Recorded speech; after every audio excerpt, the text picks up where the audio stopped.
Good afternoon and welcome to Lisa Loves and to my third in my series of true crime stories. As I said previously, these are cases that are just for educational purposes, to inform you about cases that have taken place, and there may be information contained within these stories that some people may find upsetting. So today I'm going to talk about a case that is 8 years old, this October 2019. This case goes back to October 13th, 2011. And we follow the story of Chyenne Kircher, a 14-year-old from East Dubuque in Illinois, who it seems has run away from home. She leaves a note which is in her handwriting saying that she just is not happy in her family environment and she has run away. The police have no reason to feel this is anything other than a runaway case. They do launch an endangered child's missing appeal, but nothing really comes of it. They can't show up any idea whatsoever as to where Chyenne has disappeared.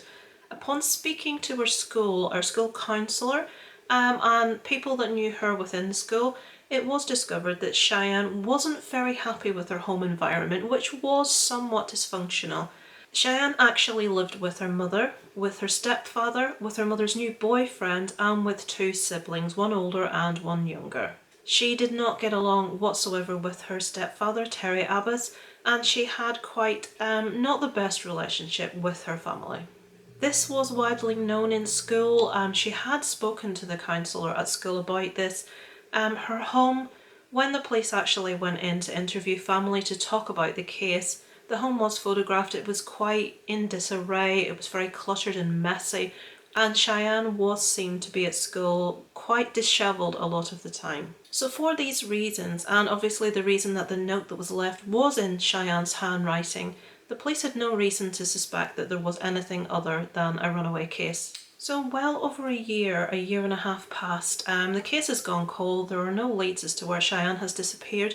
The police actually decide to relaunch the investigation and to look into Cheyenne's family environment. They particularly want to look at her stepfather, Terry Abbas, who she has not the best of relationships with. She had made complaints about previously to her school counsellor, had given some information of the situation at home, and had also actually divulged to people she knew at school that her stepfather had actually sexually abused her in the past. At this point, I feel it's very important to point out it was discovered that Terry Abbas has actually got a biological daughter by the name of Sheree, and she actually accused him of having sexually abused her in the past.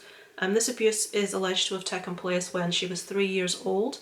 The police at the time did not find any physical evidence of the abuse, even though a psychologist at the time that saw Sheree did say that she exhibited symptoms of post-traumatic stress, that she had been through trauma, and it was quite likely that she had been abused. But since there was no physical evidence, the case was dropped, and Terry Abbas had no charges brought against him. Sheraton police reports showed 2 experts found psychological evidence that Chambers was abused. But police and doctors did not find any physical evidence to charge Abbas. According to court documents, the Department of Human Services also investigated and placed Abbas on its Central Abuse Registry. That means the organization deemed the abuse as founded. Chambers says that's when her dad gave up custody and moved to East Dubuque. At this stage, he actually moved. He moved away to East Dubuque, where he consequently met Cheyenne's mother. 5 years passed, and he actually gets back visitation rights to his daughter Sheree. Initially, these visitation rights must take place in the presence of her grandmother, but after a certain period of time passing, he is allowed solo visits again with his daughter, and these transpire to overnight visits in East Dubuque, where Sheree actually meets Chyenne for the first time. During one of these overnight visits, Chyenne actually admits to Sheree that her stepdad Terry had actually been sexually abusing her for quite a few years. It started off, like visitation, supervised. It started off with my grandma, and then after a while, I guess they approved him to have visits with us alone, and then it turned into overnights. During those overnight visits in East Dubuque, Sheree says she met Chyenne Kircher. She says Kircher confided in her that Abbas was abusing her. I told her that she needed to go to teachers, she needed to go to somebody she trusted, she needed to go and tell somebody. So the police obviously want to investigate this, and their number one suspect is Terry Abbas. So, wanting to keep him on side and not wanting him to be aware of their suspicions, they actually plant a tracker on his car. The family actually are a camping family, and they have been known to camp at a number of isolated spots. So the police are of the thought, if Terry Abbas is indeed responsible for Cheyenne's murder, he could possibly have buried her body at one of the various spots that he frequented in camping. So they plant a tracker on his vehicle, and they follow him. Unfortunately, when they're following the vehicle, the tracker completely loses signal. The police detective said he didn't know whether this was because Terry had found it and thrown it into a river because he was passing a bridge at the time, or whether it had simply fallen off or malfunctioned. It's not known. So unfortunately, that avenue of questioning, that avenue of getting some information was lost. So the police reopen the investigation and they decide to question the entire family. They put this across as wanting to find out what had happened or why Cheyenne was unhappy and what led to her running away from home. So the entire family were taken to the police station, and the mother's boyfriend and the older sibling were very happy to cooperate with the police in their questioning. But Terry Abbas actually didn't show up. He said that he was working at the time, he had prior commitments and he could not attend. So the family were very cooperative, and the police didn't feel they had any reason to look at any member of her family other than her stepfather. So they made the decision to actually formally question the family, and when this happened, Terry had no option but to actually show for this to happen. They were all taken together into a room where they were told what was about to happen. They would be questioned individually by different detectives, and following their investigation they would actually undergo a polygraph. All of this the family were very happy to do, with the exception of Terry Abbas, who was quite aloof but obviously had to go along with things. Telling the family that they would be expected to undergo a polygraph after the questioning was very purposeful on part of the police, as they wanted to heap on as much mental pressure as they could. As they said, the polygraph is a flawed piece of equipment, but for people of average intelligence, they actually do believe with the pressure that these machines know when they're being dishonest. And in these situations, when they have the prospect of knowing they have to undergo a lie detector test, a lot of suspects actually fully confess to the crime. So Terry was interviewed and he underwent the polygraph test after, and he bombed. He performed exceptionally badly in the test, which the actual questioner did inform him that he wasn't doing especially well in this test. All the while, obviously, the mental pressure is gathering up for Terry, and they take him to another room to be further questioned. This room has a video camera within it. When they sit Mr. Abbas down to interview him, he actually says, "So you've got your man, you've got Terry Abbas." And he fully confesses to the murder of his stepdaughter, Chyenne Kircher. He goes on to tell the detective that himself and Cheyenne actually had sex in the back garden of his property, and afterwards he actually strangled her and dug a hole himself and buried her in a wooded area behind the house. He did try and indicate that he had blacked out, he didn't know what had happened, and when he came around his hand was on Cheyenne's throat. The police detective asked him, well, what was it doing there? And he said, well, squeezing, I suppose. So he admits to actually strangling Cheyenne and burying her body afterwards. The police take him to the area and he indicates where he said he has buried Cheyenne 4 or 5 feet down, and they obviously take him back to the police station into custody, and the FBI team and forensics are all called in to start the excavation in the area to look for Cheyenne's body. So several days have passed and the excavation team have dug quite significantly in the area and have been unable to locate Cheyenne's body. So they go back to the police station and Terry Abbas said he actually wants to talk to them. The detectives tell Terry Abbas that things aren't adding up. Everything he had told them a few days previous wasn't adding up and something didn't make sense. It's at this stage that Terry Abbas actually confesses that he had planned Cheyenne's murder. He had actually dug the hole, he had dug the grave a day in advance of actually murdering her.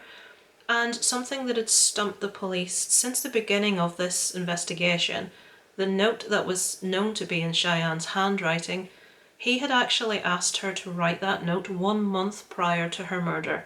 They had decided they were going to play a trick on her mother and say that she had run away.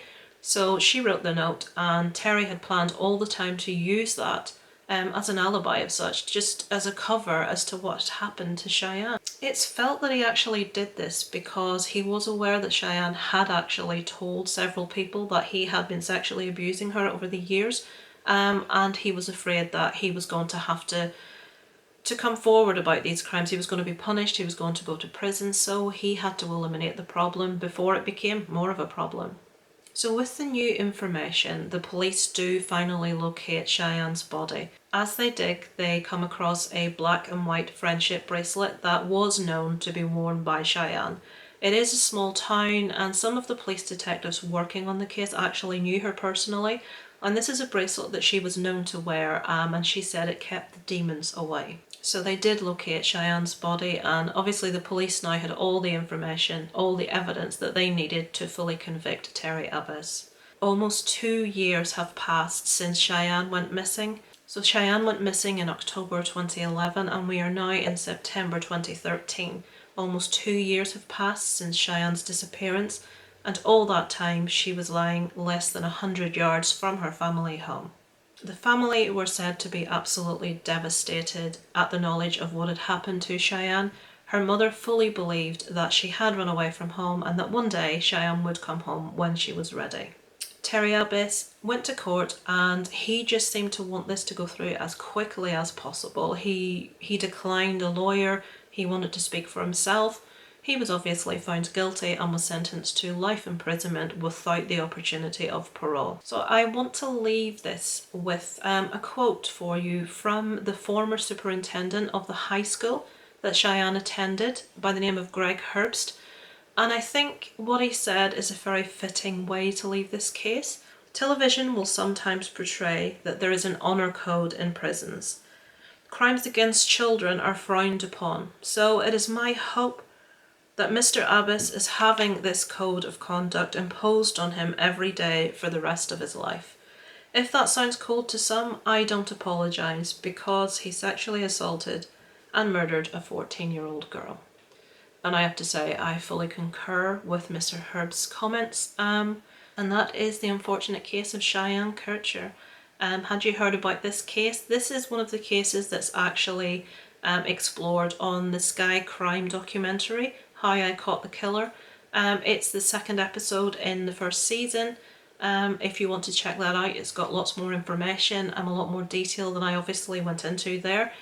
Speak to me in the comments about your thoughts. Obviously this is just a vile, horrible person, but should this have been discovered earlier? Should more effort have been put in?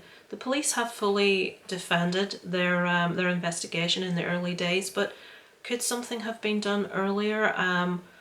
With the actual discussions that Cheyenne had with the school counsellor, I didn't actually say at the time, but there had been reports to Child Services from the school about the family, the situation that Cheyenne was undergoing at home. So is this something that could have been prevented? Even all those years before, when Terry Abbas's biological daughter, reported that he sexually abused her, if something had been done at that stage, then perhaps Cheyenne would still be alive today. So let me know your comments below. It's over and out from Later Lives.